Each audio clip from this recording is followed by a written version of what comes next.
most people wander aimlessly their whole life because they don't know really what it is they want. They haven't filed a flight plan. They just wander aimlessly. And I'm going to show you how that works about visualization. But the pilot who flies the 747 every day from Chicago to Boston, he doesn't drive to the airport 120 miles an hour, drive out on the tarmac, jump out of his car, run aboard the aircraft, take off down the runway, and say, now where am I going? He files a flight plan. Here's where I started, here's where I'm halfway, and this is where I'm going to finish. You know, you have to file a flight plan. One of the books that I read in my life that changed my life was a book by Joseph Murphy called The Power of Your Subconscious Mind. The subconscious mind, there's two parts of the mind, the conscious and the subconscious. The subconscious mind doesn't know the difference between truth or fiction. It only knows what you program into it. It only knows what you program into it. You know, if you say, I'm healthy, I'm healthy, I'm healthy, the subconscious mind says you're healthy. And if you say, I'm sick, the subconscious mind says you're sick.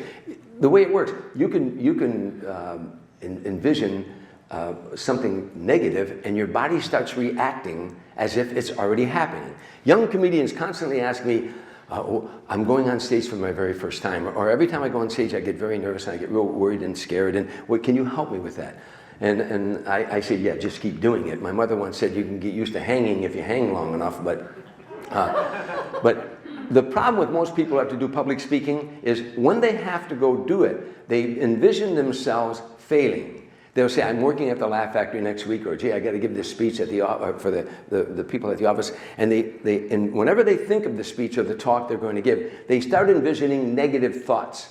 Well, what if this doesn't work? What if I bomb? And all of a sudden their hands start to sweat, their heart starts to pound, because the subconscious mind doesn't know the difference between truth or fiction. It only knows what you're programming into it. So it's reacting as if that's happening. You have to get rid of that picture and put another picture. You know, I'll give you a quick example. One of my first Tonight shows, I mean, when I was going to do the Tonight Show, I started thinking negative. I had gotten bumped a couple times, and I'm going, also I'm thinking, well, what if this doesn't work, and what if that? And my mind flashed on me out there in front of 500 people on the Tonight Show, and it not working. All of a sudden, I felt all the apprehension and the anxiety that we feel when we think, and I went, no, cancel, cancel, cancel, cancel. And I canceled that thought out of my brain, and I saw 500 people at the end of my show stand up and rush down, grab me, and carry me out of the studio, out into the parking lot. You say that's ridiculous? So is a negative thought. Why should I give that negative thought any power at all? But because the subconscious mind doesn't know the difference between truth or fiction. And the way the subconscious mind works, it works off of a picture. This was written thousands of years ago. Whatever the mind can see and believe, it will achieve. That was written thousands of years ago. It's biblical in nature. Whatever the mind can see and believe, it will achieve. Here's how it works. You say, what was his name? What the hell was his name? Doggone it, what was his name? 2 days later, you say, give me a cup of coffee. Bill Gorgo. Where'd that come from? Dobie Maxwell. Where'd that come from? Once your subconscious mind was given the picture and the emotion, it doesn't stop till it finds a solution. Whatever the mind can see and believe, that word, emotion, believe. The time you do this is just before you go to sleep at night when you first wake up in the morning. That's when the subconscious mind is most at rest. You know how you're hypnotized? They put your conscious mind to sleep, rest it, and then they tell you to hop like a rabbit, and you hop like a rabbit. Why? Because when your conscious mind is at rest, your subconscious mind is open to suggestion. So just before you go to sleep at night, and just when you first wake up in the morning, when your conscious mind is most at rest, you see that end result. See the end result you want, and then you feel how great you're going to feel. And that end result should be as specific as possible. What you might be wearing, you know, receiving that diploma, getting that award, getting that applause, getting whatever it is that you see in that film, or, you know, see it specifically. Maybe what you might be wearing, you know, that day. See it clearly so the subconscious mind sees it has a flight plan. And then feel it. Yeah. Oh yeah, that's gonna feel so good. Oh yeah, feel that. Then the subconscious mind says, now I know where you want me to go.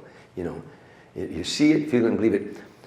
Dr. Garfield, Charles Garfield, has done extensive research on peak performance, both in athletics and in business. Although he had a doctorate in mathematics, he decided to go back and get another PhD in the field of psychology and the study of characteristics of peak performers. One of the main things his research showed that almost all of the world-class athletes and other peak performers are visualizers. They experience it before they actually do it. You know, they begin with the end in mind. And that's, you know, the end in mind. What's the end result you want? You know, to see yourself on that show or on that stage, see yourself enjoying it, what you might be wearing. See it specifically, and then the subconscious mind knows where you want to take it. You just filed a flight plan. Most people wander aimlessly throughout life because they don't have a flight plan. The subconscious mind says, where do you want me to go? When I was growing up in Harvey, I was selling newspapers on a corner, holes in my shoes, a raggedy little kid, and all the horns started blowing. And thousands of people were coming out, and cars were coming from everywhere. And I said to one of the elders, what's going on? What's going on? They said, Tommy, it's Lou Boudreau Day in Harvey. I said, Lou Boudreau? They said, Tommy, Lou Boudreau is from Harvey. And he went to, they won the state championship when he was in high school in basketball. He went to University of Illinois. He was captain of the Illinois basketball team. He then was signed by the Cleveland Indians in baseball, and at age 24, played shortstop for the Cleveland Indians and managed them. He was a player manager, the youngest player manager in baseball. And they won the pennant that year in the World Series. And now he's come home to Harvey, and all these thousands of people were cheering and cheering. I was standing on the corner of 155th Street where I sold newspapers. I got rid of all my newspapers, sold them, and waited for Lou Boudreau to come out of the Elks Club right there on 155th Street in Harvey. The post office was across the street, and Lou Boudreau come out, and he's talking to all these people, and he had other baseball players with him, like Bob Feller and Bob Lemon, and they're all cheering Lou, and they all went away. And they drove down to Thornton High School field where he was going to sign autographs on, and I walked home. I had this raggedy little kid, and I started thinking, wow, somebody from Harvey, Illinois is famous. That's amazing. And like little boys do, I start fantasizing.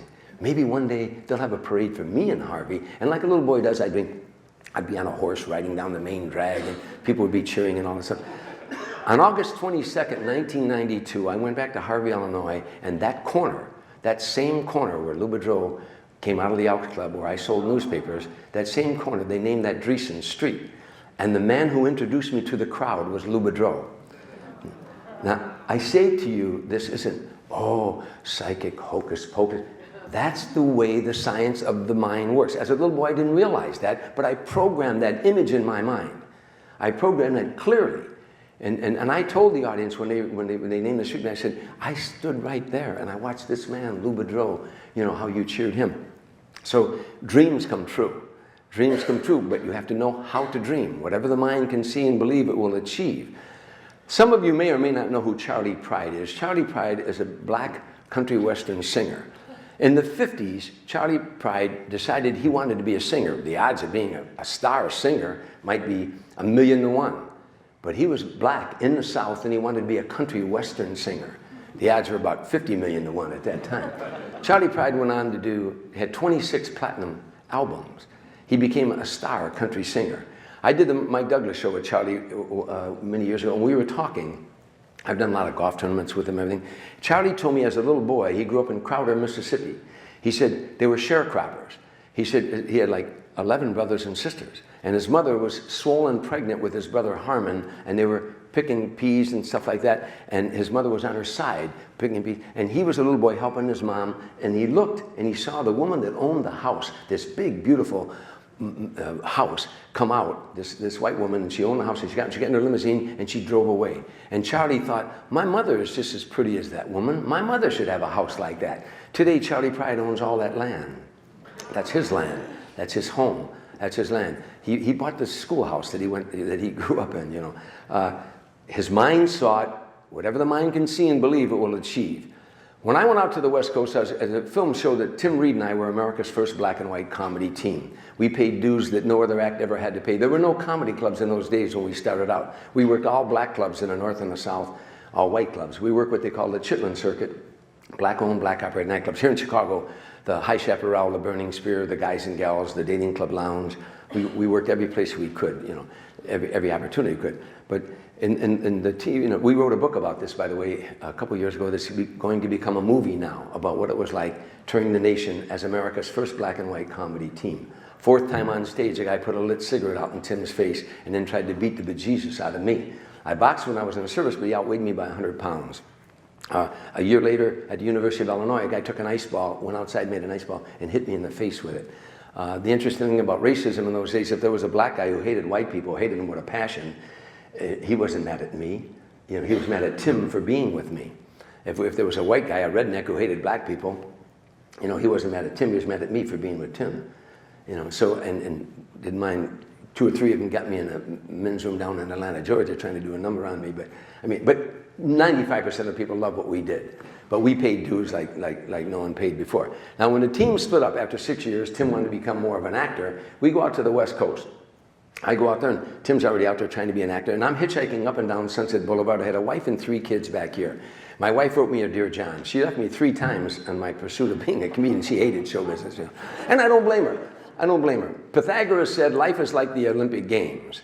There are people who like to sit in the arena, there are people who like to get in the arena and go for the gold. There are others who like to sit in the arena and watch those go for the gold. And there are those who like to sell trinkets to those who are watching those go for the gold. So you're one of those 3. I wanted to be in the arena. My wife was perfectly content to sit in that arena, and she didn't want to sell any of them damn trinkets either, you know. So, but she was a girl from Harvey, Illinois, so this wasn't her dream, it was mine. And and many of you are going through the same kind of struggle. But I knew this is what I wanted to do. The first time I ever went on stage, and I got a laugh with something I had written when Tim and I were in a comedy game, it was like an epiphany. It was like all those B movies you see, that the dark clouds open up and the sun bursts through, and my whole being, I went, oh yeah, this is what I want to do.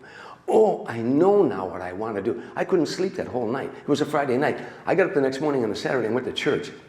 I got on my hands and knees and I prayed. I said, God, I know what I want now. I know what I want. I want to be a comedian. I started making all those promises. If you let me be a comedian, I'll never ask for anything else. I'll do charities.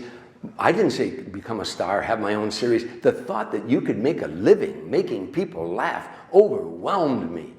What an incredible way to make a living. You know, I never thought about being any kind of a stardom, just that I could make a living making people laugh. So I knew. But I get out to the West Coast and talk about visualization. I'll end with this story.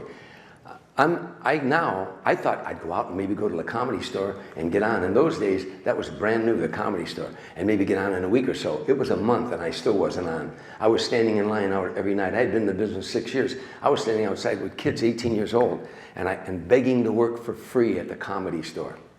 And you know, finally got on. But when I was sleeping in the abandoned car, hitchhiking up and down Sunset Boulevard every day, begging to work for free, every night before I'd go to sleep at night, I'd envision, I knew the power of your subconscious mind. I'd envision Johnny Carson talking to me, saying, you're a funny guy, Tom Dreesen.